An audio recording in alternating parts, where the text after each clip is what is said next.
I was really excited for Night Court, the Night Court reboot on NBC, and I watched the first 2 episodes last night because it was on, it premiered last night.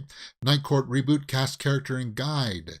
It was going to be with Melissa Rauch as the new judge, and she was going to be playing the daughter of Harry Stone from the first one, right? And John Larroquette was going to come back. And I felt like, okay, cool. Yeah. I liked her from The Big Bang Theory. Melissa Roach as Judge Abby Stone. My initial impressions are that, oh, guys, some of the acting is a little bit like nails on a blackboard. It's just kind of like, oh, it's so over the top and hammy. The directing is terrible. I didn't laugh once through both because they dropped 2 episodes. I didn't laugh at all. And that hurts me. It hurts me a lot because I had high hopes for this.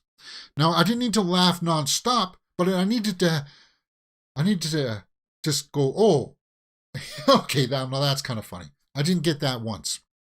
And the problem with her character, with Abby Stone, is that the original Harry Stone, by the late Harry Anderson, was that he was taking over the Night Court and he was very, very young to be on the bench. That was kind of like the angle that they were going to go for in that. It was kind of like, you're this young and you're on the bench, and they don't really have that. They don't have anything for her. She's just there. She's just the new judge. And it's kind of like, oh, and my dad was Harry Stone. It was kind of like, yeah, because like even in the first pilot, like I'll grant you, the first 2 seasons of Night Court are rough, of the original. Like it took a while for them to find their way. It did, to find that niche, that right chemistry of the cast. Because there's John Larroquette there as Dan Fielding, and the late Markie Post, right? Bummer that she died too. So you got 2 of them gone. Marsha Warfield's still around. Richard Mall, right, as Bull Shannon, and actually I think he's gone too, right? Mac. It just took a while for the chemistry to get there, and then once the chemistry was there, the show started to roll. It was like every episode was just like, wow. And I understand that sometimes it takes time for a show to find that, right? Because Night Court did. Star Trek The Next Generation took 3 seasons to find its marks, because the first season of Star Trek Next Generation is just, some of the episodes are like, that's bad acting. That's, and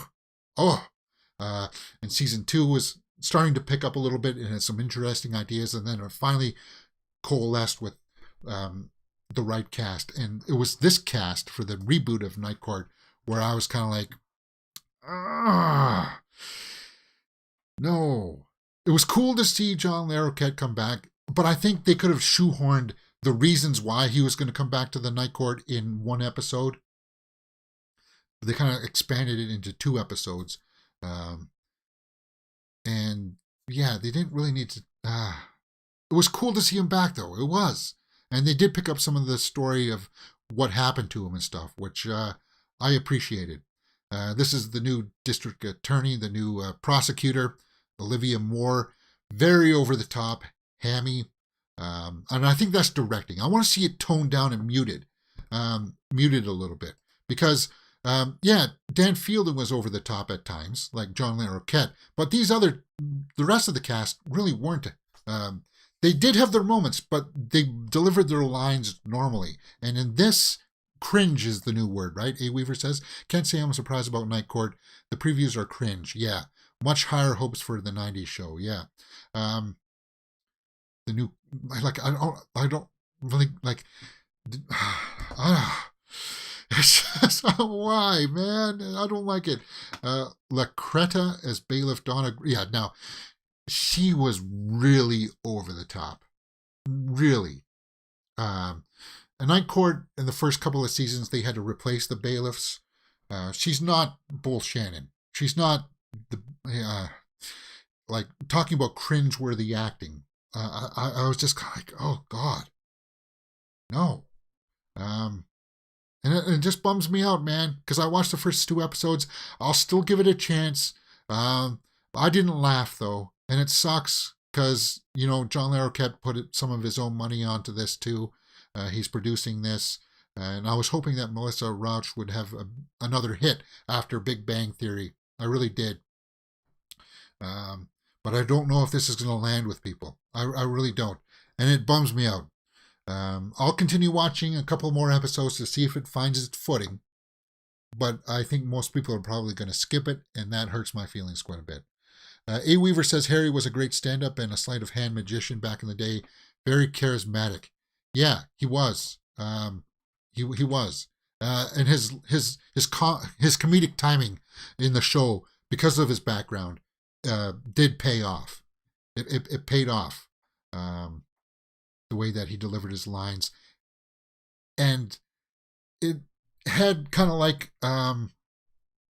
it had tenderness at times, moments of like, oh, things are funny, but there's also a serious note of, hey, something is really hurting this one character, and they have moments of like opening up to each other, which I didn't get any hint of in the reboot, and it just bums me out to say that, man.